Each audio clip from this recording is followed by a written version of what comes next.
Hi, I'm Melita from Timeless Yoga, bringing you wisdom from the 8-step system that is yoga. This is video number 2, explaining the different yamas or different guidance system that we can use through yogic wisdom to help us with our daily life. And the second yama that we're looking at today is called Satya, and this principle is all around truthfulness. And it has a very important connection to the first yama, which was non-harming. And it's really important how we apply the two together in our life. The purpose of this is basically to create a pathway to integrity, authenticity, and creating a, skillful path of life. So there was a quote that Carl Jung once said that I wanted to share with you, and I'm sure you can relate to.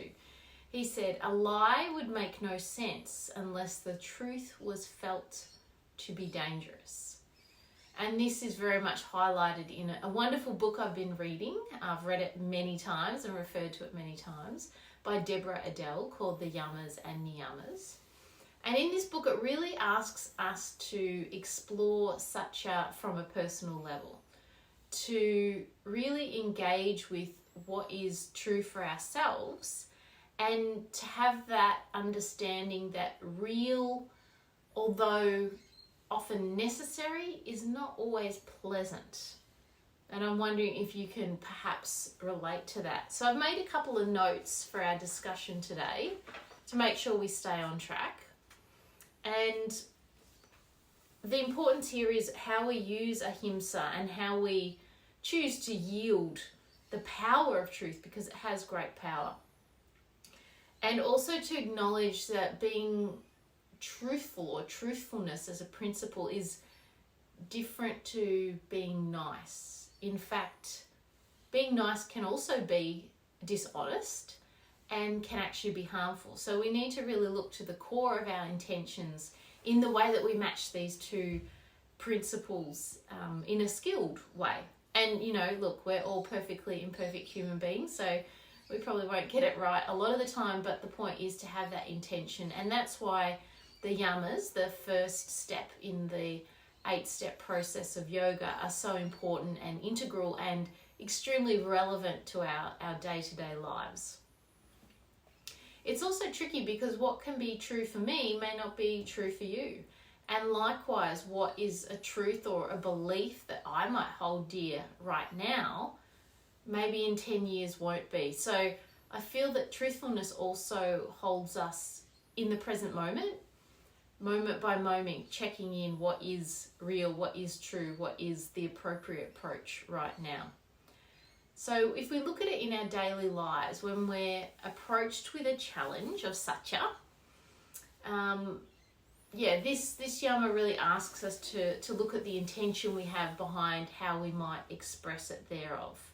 And by doing so, we combine the compassion of non-violence with the truthfulness from being a personal weapon. We've all probably had times where we've spoken truth and perhaps the intention behind it wasn't non-harming. And a way of maintaining our truth is that we need to, cleanse our lens, the way that we look at things, the way that we perceive things in the world, and check in with ourselves. I think it's important when we're using the power of truth not to, by any way, to enforce what's true for us onto others, because again, that first important principle of non-harming may be compromised. And importantly, again, remembering that truth brings us into the present moment. So I can give you some examples, because it can all sound just very philosophical and not so applicable. One example I've got is from teaching yoga.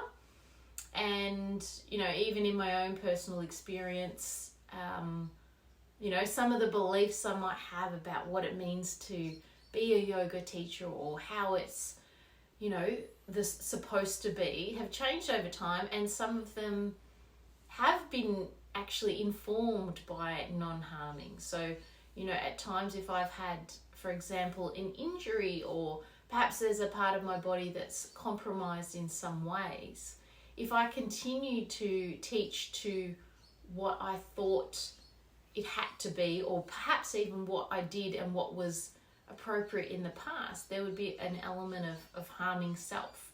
And likewise with students, when they're practicing the physical step of yoga, which we'll come to later, asana, which is the most well-known step in the West, people often look at others and see what they're doing, or they have an idea in their head, or they're influenced by social media, etc., around how it's supposed to be, what they're supposed to do. And I feel like when we can kind of step out of just being in our head and also feel into our body, the body never really lies, but the mind does.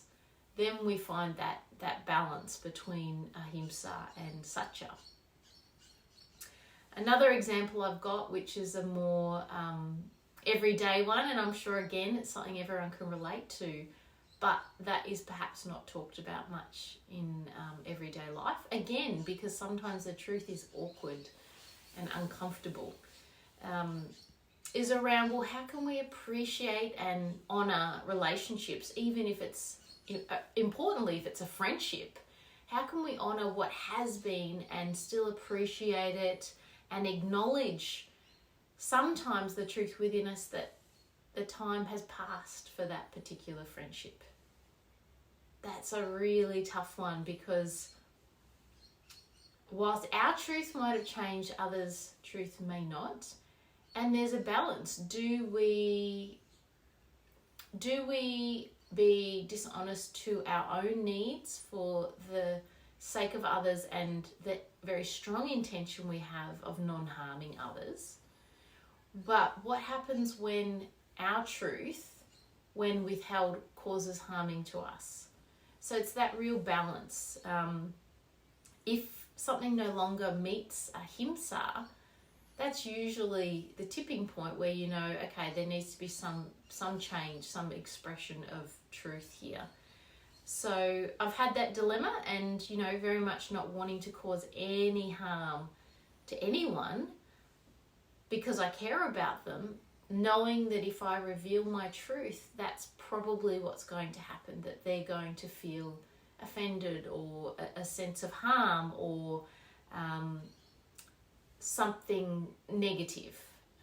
Whereas at the same time, when we spend a lot of energy trying to fit in, to just be nice, to meet expectations, we're also at a certain level harming ourselves. And in those really difficult situations, and you know, by no means am I perfect at it, we need to come back to the intention. As I'm telling this truth, is my ultimate long-term intention non-harming for self and others? And I think that if you can genuinely say to yourself that yes, it is, and then to find an approach that you can impart that information in the least harmful way possible. So by way of applying this to your life, I mean, we could talk about this forever, and there are so many applications to it.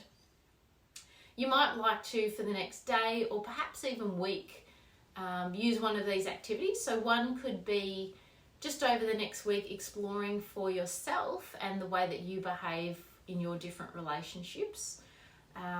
What's the difference for you between truth, which, you know, is being real, and being nice, and noticing when you do both, and how does that feel within you?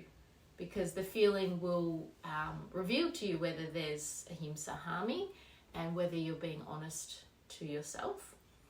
And then also another option could be looking at, again, realness or truthfulness, satya, by examining your beliefs, perhaps around a particular topic or something that you're facing at the moment.